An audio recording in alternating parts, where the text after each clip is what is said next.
acerca de restaurando el altar de Dios para que venga el fuego. Y ahí en el libro de Levíticos capítulo 6, versos 12 y 13, ahí vamos a tener la lectura de la palabra del Señor.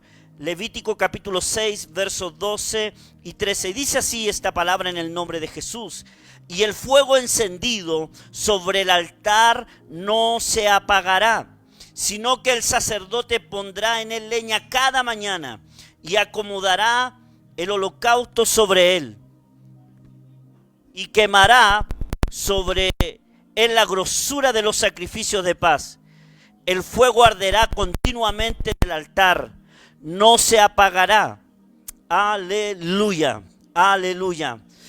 ¿Qué es lo que es un altar?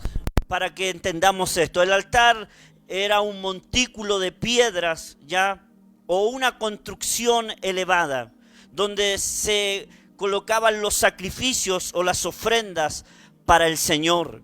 En el libro de Levíticos capítulo 27, allí nos habla del altar que Dios en el tabernáculo le llamó a hacer a Moisés, el altar de bronce. ¿Y por qué de bronce? Tendríamos que entender esto también, sobre todo en ese tiempo, porque el bronce significa el juicio de Dios, pero era en el altar donde el juicio de Dios era quitado. Por eso el pueblo, si pecaba, tenía que llevar un sacrificio a ese altar. El sacerdote tenía que tomar el animal y habían diferentes formas, y de esa manera el pecado de la persona, y bueno, también el día del Yom Kippur, el día de la expiación, los pecados del pueblo eran quitados. Pero ¿dónde tenía que ir el pueblo? Al altar del Señor. Ya, el altar, ¿qué representa? Escuche esto, entiéndalo. El altar era el lugar donde Dios y el hombre se encontraban. Era el lugar que Dios había destinado para que Dios y el hombre allí se encontraran. En el Edén, y esto me pareció fabuloso, Adán en el Edén fue el lugar secreto donde Dios hablaba con Adán, donde Dios se comunicaba, donde Dios se le revelaba a Adán. Y de alguna manera podría yo decir esto, que el altar era el Edén para Adán. Y de ahí usted me va a entender un poco más de esto, pero la verdad es que cada vez que uno ve a los patriarcas en el Antiguo Testamento hacer algo, hermanos, siempre ellos levantaron un altar, siempre hubo un altar en cada una de las situaciones, como por ejemplo cuando Noé termina esos 40 días del diluvio y Noé termina todo lo que Dios le había dicho que iba a hacer. Dice que Noé levantó un altar y sacrificó allí al Señor. Abraham preparó un altar, y nosotros sabemos cuándo preparó un altar, cuando Dios lo llamó a sacrificar a su hijo Isaac. Y la verdad es que me pareció interesante entender esto, que en el altar de Abraham, cuando el niño le pregunta dónde está el animal para el sacrificio, y nosotros sabemos que Abraham dijo: el Señor se va a proveer. Por eso la vez que recordamos esa historia, recordamos que Jehová proveerá.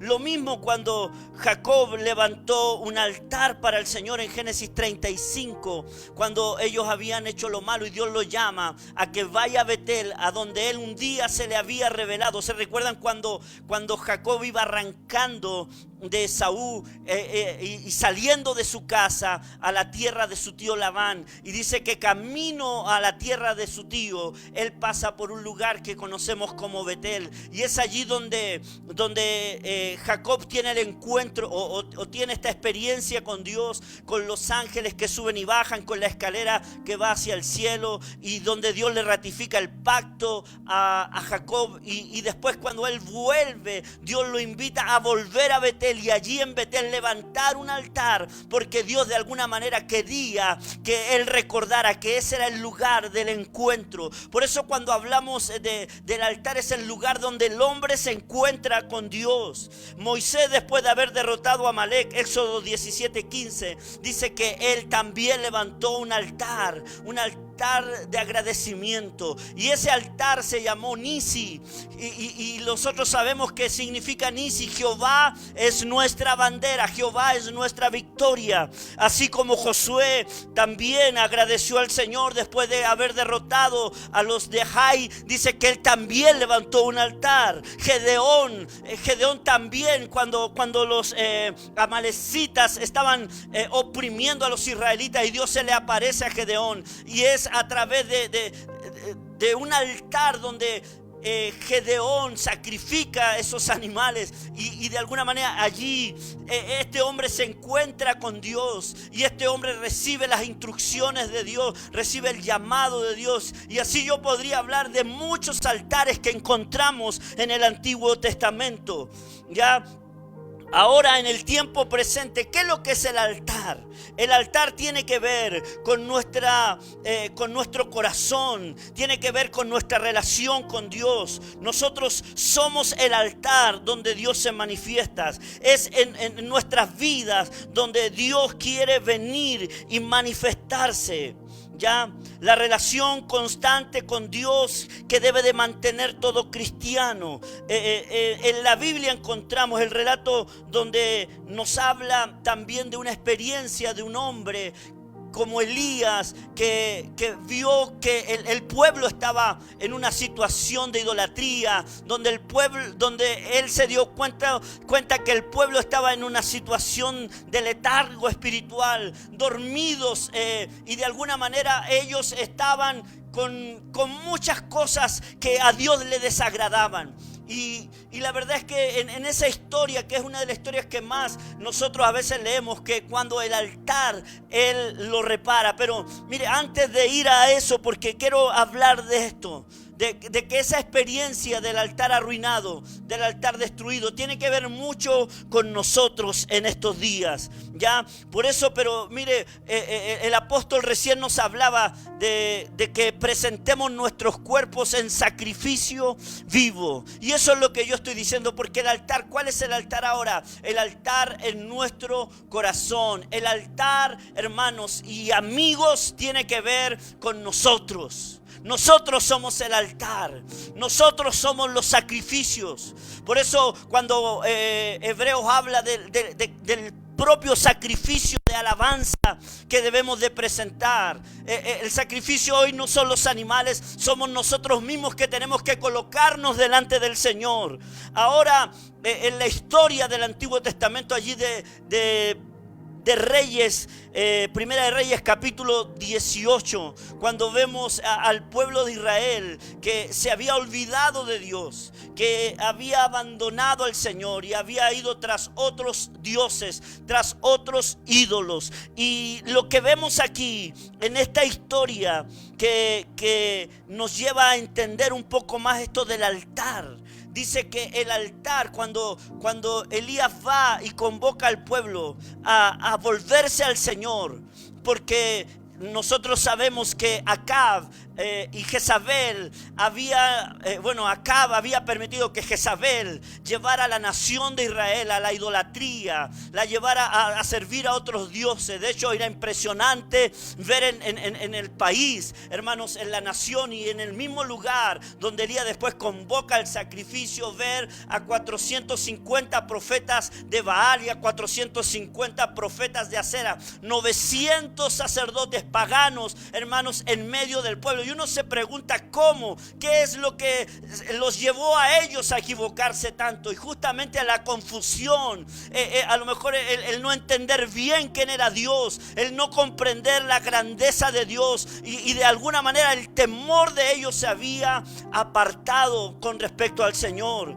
Por eso lo que Elías hace es querer volver el corazón de Israel a Dios. Por eso él, cuando se desafía a llamar al pueblo y a venir delante del Señor, y desafía a él a los profetas de Baal, y él les dice que el Dios que responda con fuego, ese sería el verdadero Dios. Y nosotros conocemos la historia, y Elías dejó que los paganos, estos sacerdotes levantaran su altar y colocaran el animal. Y dice la palabra que ellos estuvieron todo el día, hermanos, rajándose, gritando. Dice la palabra que Elías se burlaba de ellos y le decía: griten más fuerte, a lo mejor su Dios está dormido, o a lo mejor va de camino. Porque la verdad es que, hermanos, te quiero decir así: nuestro Dios no es un Dios de yeso, nuestro Dios no es un Dios de metal. Como dice el Salmo 115, nosotros no necesitamos llevar a Dios. Dice que los hombres muchas veces hacen un ídolo de una piedra, de un metal, y a veces estos ídolos los tienen que cargar. Y dice que esos ídolos son sordos, dice que no tienen manos, no pueden tocar a nadie, tienen pies y no pueden caminar, tienen oído y no escuchan. Y hay mucha gente, hermanos, yendo tras esos ídolos, colocando la confianza en este tipo de cosas. Y en los días de Elías era lo mismo. O sea, la gente, hermanos, estaba en esa actitud, siguiendo otras cosas. Ellos habían perdido su relación con Dios. ¿Ya? Entonces, de alguna manera, eso también tiene que hablarnos a nosotros. Bueno, allí en Primera de Reyes 18:30 dice que cuando le tocó el momento de Elías de llevar al pueblo a que conociera que Dios era el Dios verdadero, dice que él va y el altar estaba arruinado y él lo tiene que arreglar. Y dice la palabra que él toma 12 piedras y levanta el altar. Las 12 piedras significaban las 12 tribus de Israel. Y él allí ahora repara el altar, lo restaura. Y de alguna manera eso también tiene que ver mucho con lo que yo estoy hablando, con respecto a que hay muchas personas, amigos, que nuestro altar está arruinado. Nuestro altar, hermanos, ha sido destruido. Y cuando nosotros hablamos del altar, y yo lo dije, tiene que ver con nuestra propia vida. O sea, cuando yo veo a un cristiano que no ora, cuando yo veo a un cristiano que no busca a Dios, cuando yo veo a un cristiano que no tiene hambre de Dios, que se siente cómodo como está, yo les quiero decir que tu altar está arruinado, que tu altar está acabado. La palabra, hermano, ruina. Miren, quise escribirlo aquí. La palabra arruinado también significa destruido, significa descuidado, significa que estás pobre, significa estropeado, significa derrotado. Entonces, cuando yo estoy hablando esta tarde o esta noche ya, para terminar este tiempo, estoy hablando de que hay muchos hijos de Dios que sus vidas están así. Están pobres espiritualmente, como el mensaje a la iglesia de la Odisea, que se decía que era rica y que no tenía necesidad de nada, pero Dios le dice que eran unos pobres, unos miserables, unos ciegos y unos desnudos. Y por eso Dios le aconseja que compren oro refinado, que compren colirio para sus ojos, vestiduras, y Dios los llama a un arrepentimiento.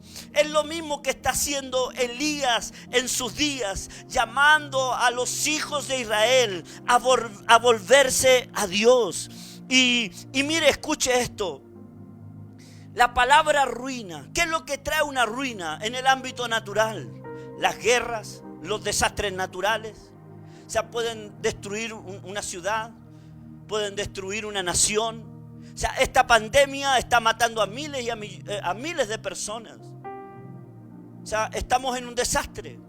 Estamos en una ruina, los países, la economía se ha deteriorado. Entonces, hermanos, todas las bolsas han caído. O sea, podríamos decir económicamente el mundo está en ruina. El mundo está, y los días y el tiempo que viene no va a ser tan fácil, hermanos, que se restaure todo esto. O sea, estoy hablando en el ámbito natural. Ahora, en el ámbito espiritual, ¿qué nos puede llevar a la ruina espiritual? Los conflictos matrimoniales, los conflictos familiares, los conflictos en el trabajo, los conflictos en el ámbito de nosotros, los ministros del Señor, líderes, gente de iglesia, los problemas a veces que hemos tenido en el ministerio con otra, o con personas, pecados ocultos, problemas del corazón, problemas internos, falta de perdón, enfermedad, la pérdida de un ser querido, la pérdida de un empleo, etcétera, etcétera. Esas cosas muchas veces tienden a arruinar a las personas, tienden a acabarlas, tienden a destruirlas, tienden a empobrecerlas. Y por eso a veces vemos a hijos de Dios, hermanos, pobres. Hay una palabra que hace años atrás a mí me hizo llorar. Es cuando estaba leyendo el libro de Lamentaciones de Jeremías. Porque Jeremías fue el que pudo ver la destrucción de la nación. Pudo ver cómo Nabucodonosor destruyó el templo. Hermanos, se llevó todo el oro, la plata, todo lo que había en el templo que Salomón había edificado. Lo dejó en ruina. Y Jeremías se lamenta frente a la situación. Ahora todo lo que Dios había permitido era porque el pueblo había pecado, porque el pueblo se había olvidado de las leyes del Señor. Es lo mismo que encontramos en la historia de Elías. Allí en Primera de Reyes capítulo 18, del verso 17 al 21 nos habla de que cómo Jezabel había llevado a la nación a la ruina y Acab el rey lo había permitido. Escucha esto, hermanos. La verdad es que aquí lo que vemos cómo, hermanos, ellos se habían olvidado del Señor, cómo ellos habían dejado a Dios de lado. Y por eso es lo que estoy diciendo, hay muchas cosas que te van a llevar a perder la fe. Hay muchas cosas que te van a llevar y te van a quitar el fuego, te van a quitar la pasión, te van a quitar el amor a Dios. Hay mucha gente que viene a la iglesia pero perdió hace años el primer amor. Viene por costumbre, viene porque tiene que venir. Viene, a veces líderes van a la iglesia para que los vea el pastor, pero ni siquiera están convencidos, ni siquiera están con la pasión, ni siquiera están con el ánimo de servir al Señor. Antes eras de los que llegaban de los primeros, hoy día te da lo mismo llegar cuando el culto está terminando, hermanos. Eso quiere decir que el fuego se apagó, que la pasión, y por eso hay cosas. Yo sé como hombre de Dios que hay cosas que nos llevan a veces a querer apagar lo de Dios, y el diablo es experto en eso, en querer desanimarnos, en querer quitarnos la fe. Esta pandemia de alguna manera también viene para probar el corazón de sus hijos. O las situaciones, las adversidades de la vida vienen para probar el corazón de nosotros. Por eso Elías se dio cuenta que el pueblo necesitaba volverse a Dios.